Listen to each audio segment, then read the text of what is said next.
Comment pourriez-vous tenir un bon langage alors que vous êtes mauvais? Car c'est du trop-plein du cœur que la bouche parle. L'homme bon de son bon trésor sort de bonnes choses, et l'homme mauvais de son mauvais trésor en tire de mauvaises. Or, je vous le dis, de toutes paroles sans fondement que les hommes auront préféré, ils rendront compte au jour du jugement. Car c'est d'après tes paroles que tu seras justifié, c'est d'après tes paroles que tu seras condamné. Matthieu 12, 33. Cet avertissement du Sauveur m'a souvent fermé la bouche. Il me fait fuir tout ce qui ressemble à du bavardage et à des médisances. Lorsqu'on me demande de parler, je prie Dieu de me donner un cœur pur afin que l'Esprit Saint prenne ma bouche. L'Essichaste est un silencieux.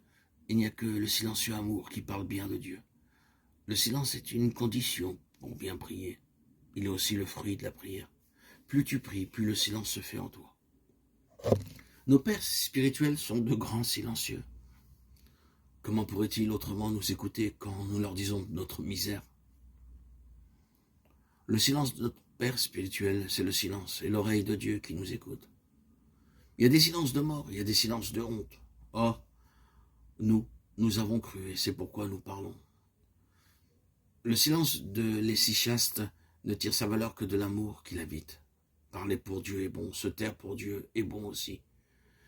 Bien peu ont goûté le véritable silence sans lequel il n'y a pas d'union avec Dieu. Celui qui l'a goûté le recherche sans cesse. Dieu sait combien les paroles vaines et les divagations de l'esprit nous exilent de sa présence.